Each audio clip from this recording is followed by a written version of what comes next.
Hi there.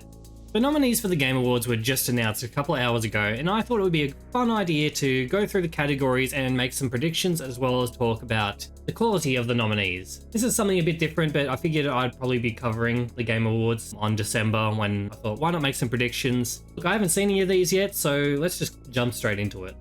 So starting off with Game of the Year. Alright, so Game of the Year straight up is pretty difficult. Astrobot, pretty well received across the board as a game. It's pretty fantastic, like as a technical marvel. Critically, very well received. Commercially, did all right. Let's try and narrow this down. This is pretty difficult. Personally, because I haven't played a lot of these games, I think my game of the year would be Balatro, but I don't expect it to win, but I also don't think it doesn't have a chance either. I think this is a very big dark horse pick because commercially, sold a shitload. Like critically, this is a critical darling. Like solo dev made a roguelike game based around poker. Everyone fucking loves it. Critics fucking adore this game.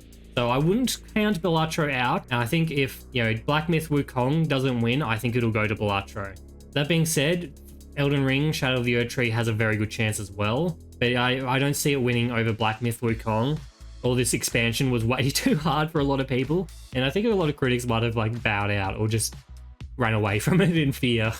Final Fantasy Rebirth is the least likely to get Game of the Year, personally, I think. Not a lot of people played it. I know it's a fucking amazing game, but it came out a long time ago. It might not be so fresh in people's minds. I mean, Balatro did as well, but that recently had a mobile release, which I think would have brought people's minds to it again. Astrobot was pretty recent. ReFantazio was also pretty recent. This could also take it. And I expect ReFantazio to sweep a lot of the awards or nominations that it might be in. So my pick is going to go to Black Myth Wukong. I think it's a pretty basic pick, but sometimes the critic panels can be pretty basic. But I think my personal will go to Balatro or even Astrobot. I think Astrobot would deserve it, but I don't think it'll get it. So I think it'll go to Black Myth Wukong. All right, next up we have Best Game Direction. Usually this goes to the same game, I think. But I think Best Game Direction feels a lot different. Outstanding creative vision and innovation in game direction and design.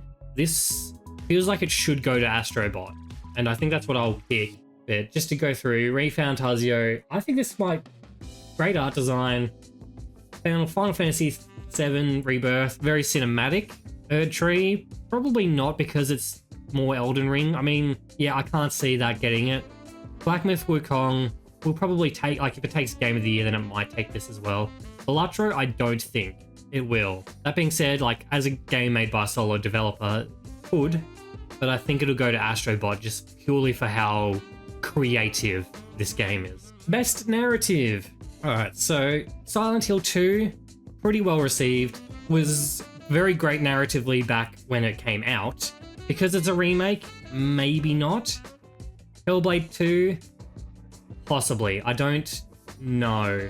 I just don't remember how well this game was received by critics and stuff back when it came out. ReFantazio, I could see probably this one taking it, just purely because it's a 100-hour RPG. There's so much story you can pack into it. I haven't played it myself, but it has a good chance. Like a Dragon, Infinite Wealth, I would be kind of mad if this one took it. Don't get me wrong, I love this game. I played the shit out of it. I only just recently finished it and I loved it, but the story was arguably probably the weakest part of the game. It doesn't really end in a great spot. Narratively, it kind of falls apart at the end. There's some great stuff in here. Oh, I won't spoil any of it, but there's some great character moments and stuff in there, but character resolutions, not much going on. Final Fantasy VII Rebirth, maybe. I think it might go to either ReFantazio or Silent Hill 2. If I had to pick, I don't really have a personal dog in this fight. I think Best Narrative. I didn't play many games with that great of narrative. Maybe Tactical Breach Wizards. I really liked that game. That was a fun narrative. That's a dumb me vote, but it might even go to Hellblade 2. Okay, let's go ReFantazio just because. I think it might go to Final Fantasy. There's a good chance it goes to Final Fantasy as well. Best Art Direction. There's a lot of good art in a lot of these games. Astrobot, potentially. Black Myth Wukong, don't think so. Elden Ring, maybe. ReFantazio has a good chance just because it's like a very kind of out there kind of art style, and a lot of it is very like kind of weird and unsettling, and it does a good job of that. Never, on the other hand, is a game meant to be like looked at. Like that game looks phenomenal, and as far as art direction goes, this is where I would put it. Because you don't even have to play the game to look at the art direction and be like, okay, this is it. Just look at like the pictures here and tell me which one you would go for best art direction. Like, come the fuck on. That being said, if it doesn't go to Never, it will probably go to ReFantazio. I don't think it'll go to any of these three, so we'll go Never. Best score and music. I can't say that I've listened to any of the soundtracks on any of these games. Honestly, if fucking Like a Dragon Infinite Wealth should be nominated for this category, because the soundtrack for that game's an absolute banger. I Am Your Beast as well. Bit sad it's not on there. I've heard a little bit of the Astrobot stuff. Final Fantasy is usually pretty good when it comes to music. I would say this is the safe bet. ReFantazio, I think more people would have played. Silent Hill 2, I don't know. So I'm going to go Final Fantasy just because I feel like that's the safe bet. My personal for best score and music is Like a Dragon Infinite Wealth. And if you haven't listened to that soundtrack, it is, oh my god, it's a banger.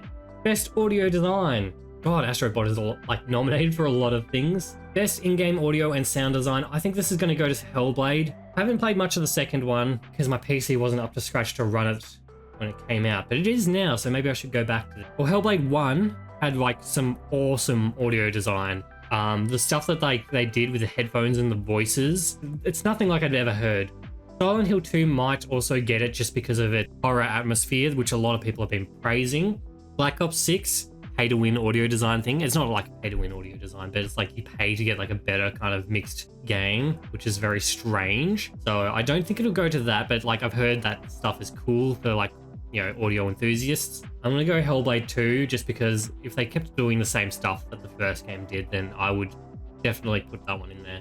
Best performance, awarded to an individual for voice acting, motion, performance capture. So here's the thing. So if we're going like with motion and performance capture, then I think Melina for Senua would probably get it. But let's just go through Brianna White. So she was Aerith in Final Fantasy.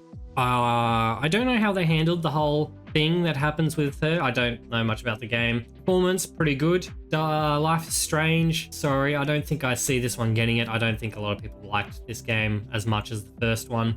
That being said, I could be wrong. Humbly Gonzalez for Star Wars Outlaws. So yeah, I actually really liked her performances as Kay. I think Star Wars Outlaws was a very mediocre game, but performance-wise, I think she did a great job, even though the writing was a bit but she had a lot of charisma, which I liked. Oak Roberts in Silent Hill 2, also a maybe. Like I said, I think it will go to Melina just because she does the performance capture, facial capture, and her performance goes into places like that are like much more vulnerable and much like very emotional and very personal, much more than these other ones. So I think that's why she'll probably get it. And she's already won an award for this one, which might be why she might not again, but also a good indication that she will.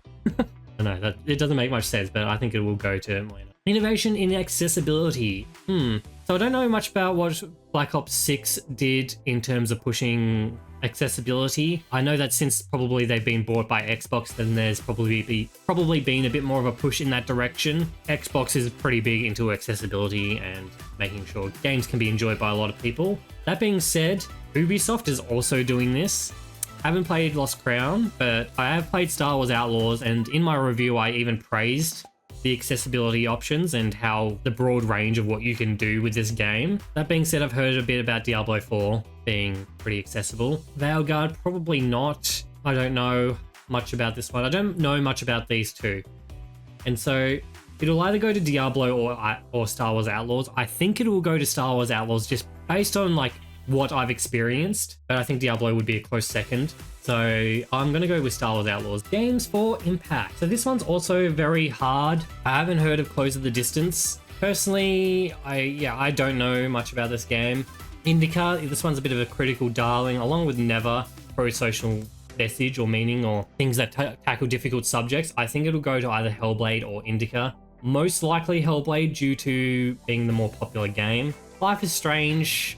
like I said, I don't think this one like was received as well as, you know, the first game. Some people liked it. I don't know, a lot of fans didn't like it. I hear a lot of discourse about this one. These games usually have a pretty good social message. I'm just gonna pick Hellblade 2. I think that's the way to go. Best ongoing. Awarded to a game for outstanding development of ongoing content that evolves with player experience over time. Alright, so let's go through. Destiny 2. Final Shape was well received, but a lot of people still are pissed about the multiplayer and how the developers abandoned it. That being said, there's also a lot of drama behind this game due to the, you know, Bungie not doing good sales numbers, and now they're kind of just owned by Sony now. So Diablo, a lot of people who are still playing this game really like it. This is a kind of a love it or hate it when it comes to the direction of how this Diablo game went. Final Fantasy 14, good chance of taking this. That being said, I think a lot of people were a bit ho-hum on the new expansion. Just because it is the start of a new story, a lot of people were kind of underwhelmed on like how that went. Fortnite, I mean, it's still doing Fortnite. It's still doing Fortnite. It's just still doing its thing. It will always be here for the rest of time. Helldivers 2. This also has a bit of discourse behind it with the whole Sony stuff. But if we're going by based on like how unique going forward, how community focused games are, then I think Helldivers 2 might take it, because it does a thing where it kind of just brings the community together and in a way that doesn't get done in games at the moment. So I think I'm going to go with Helldivers 2. Final Fantasy would be my runner-up pick, I think. Best community support.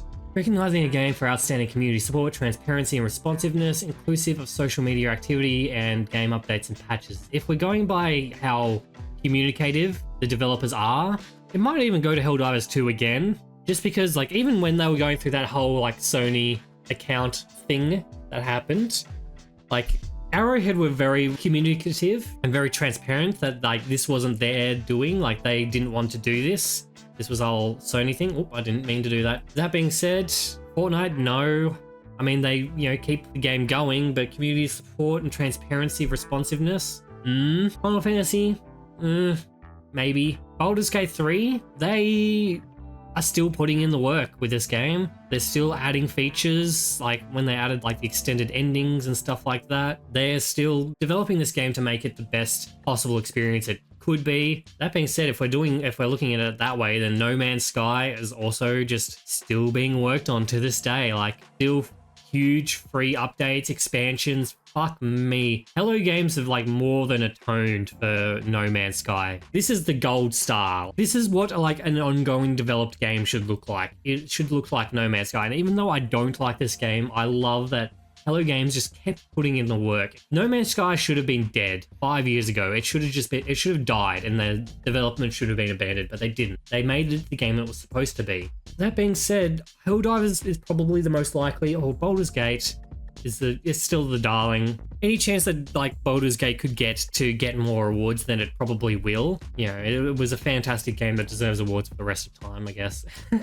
I want to give it to No Man's Sky. Predictive wise, I think it might go to Helldivers 2 just because of how, like, if you've ever been in their Discord, then you see how communicative the developers have been about the game and about like all the stuff. It's like they keep community engagement going in a way that's different to everyone else. So it has to go to either one of these two, in my opinion. Look, I'm going to give it to No Man's Sky, but I might say my personal pick is Helldivers 2, and we'll just leave it at that. The award is going to go to whichever one I didn't pick there. Best independent game. Okay, so ooh, man, this is a tough vote. Animal Well, good chance. Okay, so here's the thing. Balatro is the only game out of these 5 to be voted for Game of the Year out of all these. So for that reason alone, I would pick Balatro. That being said, Animal Well, good chance. Lorelei and Laser Eyes. These are all fantastic games. I haven't played UFO 50. Moss Mouth, you know, the guys who did Spelunky, it's probably good. I would have loved to have seen Dungeons of Hinterberg here. I think that game was like so underrated. And I Am Your Beast, also underrated. Tactical Breach Wizards. There should be like 10 games here, because far out, this is tough. Look, I'm going just based, like, I know Balatro would be my personal pick anyway, based on the fact that it was also voted for Game of the Year on top of independent game, leads me to believe that it'll probably take it. And Best debut indie games. Much the same. I mean, if Animal World takes best indie game, then it will probably take best debut indie game. Same with Balatro. I don't think it's going to go to either of these three. Although Pacific Drive, ooh, what a game. Lucky Squire, what a game as well. New experiences. These are pushing creative bounds. Animal World, I don't want to discount this game at all because, you know, was very well received as well. Both these games done by solo developers, just fucking phenomenal experiences. Whichever wins best independent game will also win best debut indie, and I expect that they will probably, in the Game Awards, they will give out both at once. Best mobile game. Alrighty, what have we got? AFK Journey, don't think so. Balatro has a chance. It only just came out on mobile recently, so for that case, I would say maybe. No, wait, Pokemon Trading Card Game Pocket. This game is doing the rounds at the moment. This is kind of like the mobile game to be playing.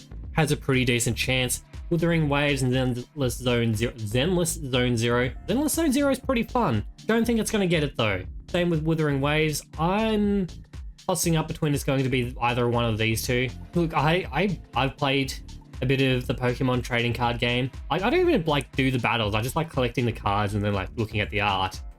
Look, I think it should go to Balatro, but obviously it was a game that was ported to mobile. So if we're going for games that were made for mobile, I think it will go to the Pokemon trading card game. It's taking over the world, so I think it's going to be this one. Best AR/VR. Arizona Sunshine remake.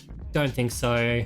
I mean, the first one was when it came out was pretty revolutionary, I guess. A remake, I don't know if it'll go to a remake. Asgard's Wrath 2, haven't heard of it. Batman Arkham Shadow, come back to this. Metal Hellsinger VR, but I didn't know there was a VR game of this one. Metro Awakening, maybe, but I've heard strange things about this. I think it's going to go to Batman Arkham Shadow. Kind of dunked on this one a few times just because all of the promotional material in the trailers looked so awful for this game. But this is the one that I've heard the most about, being a great VR game, as opposed to the rest of these. When this one came out, people were talking about how good this VR game was. So for that reason alone, I think I'll go with this one. Best action game. Oh, see, I think if Black Myth Wukong wins Game of the Year, then it will probably take out best action game. Otherwise, then the Game of the Year might be a bit of a farce. But in the case that it doesn't, Call of Duty Black Ops 6 probably won't be what would take it. Helldivers 2, very good chance. This would be my personal pick, I think, for best action game. Stellar Blade, I don't know. This game came out quite a while ago, so I don't know if it'll be in many people's minds. Space Marine 2, though. Oh, see, the sentiment with this one was that the action and the gameplay was really good, but a lot of people found it repetitive. But taking that kind of how the World War Z games had those zombie flow in mechanic, and then making that redoing that with Terminids and making it feel a lot more real and a lot more like the Terminids coming in were actually coming in, and somehow making that all run. Fuck me, what an achievement. My personal pick would be Helldivers 2. Just because the action in that game feels so genuine and sandboxy. But if we're going for kind of directed action, I guess you would call it, I would think might go to Space Marine 2 if Black Myth Wukong doesn't win Game of the Year. Because whichever wins Game of the Year will take out probably most of the other awards that it's nominated for. I'm going to go with Space Marine 2 as my prediction, even though that goes against my Game of the Year. That being said, my personal pick will be Helldivers 2, just because I feel like that's so fun. Best action/adventure game. The last one, best action? What the fuck? Okay. Lost Crown, probably not. Silent Hill 2, maybe. Star Wars Outlaws, definitely not. If that wins Best Action Adventure, then something's wrong.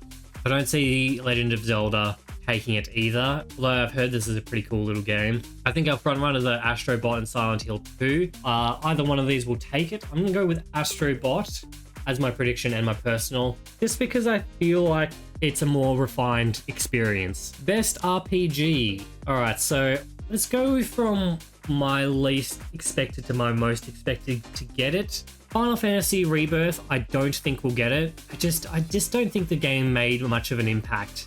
Same with Like a Dragon Infinite Wealth. I think this might be one of the better selling Yakuza games, but that being said, I don't see it taking it over ReFantazio, just because this one feels like it's a better crafted RPG than Infinite Wealth. Although I'd like to see Infinite Wealth get some recognition somewhere, because games are so fucking good. Shadow of the Erdtree, maybe. I don't think Dragon's Dogma 2 will get it. Let's have a look at the tagline again. For the best game design with rich player character customization. There's not many of these games. And progression, including massively multiplayer experiences. I don't think any of these games had a massively multiplayer experience in it. I mean, with the pawn system, was that like a multiplayer thing? This game has invasions. These three just don't have any multiplayer, unless you want to play like fucking Virtua Fighter with a friend on Infinite Wealth. Oh god. I think it will go to ReFantazio, but my personal pick would be Infinite Wealth just because I've actually played Infinite Wealth. But ReFantazio has been like critically acclaimed. Erdtree would be probably what it's going to go to as well, but I predict that it'll go to ReFantazio. Best fighting game. Multiverses? Fuck off. Really? Tekken 8? Has a chance. Grand Blue Fantasy, I don't think has a chance. I don't think anyone's played this game. I don't think the critics will have played this game. I think it will be either between Sparking Zero or the Marvel vs. Capcom Fighting Collection arcade. I really want to put it towards Dragon Ball Sparking Zero, but I think, I don't think Tekken 8 will take it. Prediction-wise, I think it actually might go to Sparking Zero. A lot of people were loving this game when it came out. This probably made the most impact. And I think if like the critics haven't played all of these games, then I expect it to go to Sparking Zero or Tekken. But Marvel vs. Capcom, I wouldn't discount. Multiverses, I would. This game's a fucking abomination. Like, I didn't mind the combat and the gameplay in this game. It was the rest of it that I hated, but a lot of the sentiment that the gameplay is the big factor that why a lot of people don't like this game as well. So we're just gonna go Sparking Zero. I'll take the L on that one if I don't know. Best family game? I think this will go to Super Mario Party Jamboree, just because this feels like the most kind of like inclusive game, like for the family, for everyone to be playing together. This feels like an actual, like a family game. Astro Bot is probably like a good, a child-friendly game. Like these are all like kid-friendly games, but this one feels like it's the one that like promotes family play the most. So we'll go with that one. Best sim/strategy game. Best game focused on real-time or turn-based simulation gameplay strategy, irrespective of platform. Age of Mythology Retold. See, the thing with remakes is like Age of Mythology Retold is just remake greatest of all time like RTSs. Kimitsugami, I've heard good things. Manor Lords, also heard good things. It's been nominated for a lot of indie stuff as well. I've not heard of Unicorn Overlord. Don't think a lot of people have, but it's been nominated, so someone's heard of it. If I had to predict based on what we've got here, Frostpunk 2 is probably going to get it because it has that kind of choices matter, decision making, like hard decision making stuff going on. It's a critical darling. A lot of these other ones I reckon a lot of players like. I think this one, it's a critic bait game. Not to say it's bad, but it's got that kind of like, it's got all the makings of critics love this kind of shit, like the depressing bullshit. Sports/racing. Who cares? The EA story of like splitting from FIFA and splitting off from the evil corporation, just still doing like gangbusters. It's got to go to EA. It's probably going to go to EA. They've got a big good story behind them. Got good PR. Best multiplayer. Tekken 8 and Mario Party, I don't think will get it. Black Ops 6, good chance. Every year Call of Duty does gangbusters. Space Marine 2 or Helldivers 2, I think are going to get it. Personally, I think if we're going purely by multiplayer, it's going to go to Helldivers 2. I think the nominees are all pretty solid. Best adaptation. Oh my god. What the fuck is this? Tomb Raider, I don't think so. I've actually watched all of these. I tried to watch this one, I couldn't get into it. I didn't really like the animation much. Like a Dragon, Yakuza, good period piece drama, I guess, but as a Yakuza adaptation, it's fucking awful. Knuckles, this show is arse. I had forgotten about this, and I really didn't like this show. This was pretty fucking awful as well. I think best adaptation is going to go to Ella Purnell, seeing as she's in both of these shows. She's, Jinx, and she's also Fallout Girl, Lucy. It is going to go to one of these two. I feel like it's going to go to Arcane just because of how much fucking effort went into this. Animation-wise, you cannot discount this show at all. Adaptation-wise, adds a third dimension to all of the lead characters. Fucking the work they do, especially with Jinx and Vi. You can't go past it. But that being said, if it somehow doesn't go to Arcane, it will definitely go to Fallout. Most anticipated game. Is that seriously what it's called? Oh, Death Stranding 2 on the beach. On the beach. Ghosts of Yotei? Probably not. Metroid Prime 4? Probably not. Death Stranding 2? Probably not. Monster Hunter Wilds has a chance, but if you're really going for like most anticipated game, it has to be Grand Theft Auto 6. Like this has been everyone's most anticipated game. Like numbers wise, like one of the best selling games of all time. The sequel. It's probably going to be this. That being said, Monster Hunter Wilds has a chance just purely because of like the demo that came out a couple of weeks ago and like the Steam records it broke for people just trying out this free demo for this game. The new Yakuza game like got pushed forward by a week because they did not want to compete with this game. It's kind of unfair for Grand Theft Auto 6 to be here. Just because it is kind of an instant win. But if Grand Theft Auto 6 wasn't here, it would go to Monster Hunter Wilds. 100%. Content Creator of the Year. I'm not on here, so obviously this is just bullshit. I don't know who any of these people are. I feel like I've aged out of like finding out who like the new content creators of each year are and who should be voted for. I'm gonna go with the fucking VTuber.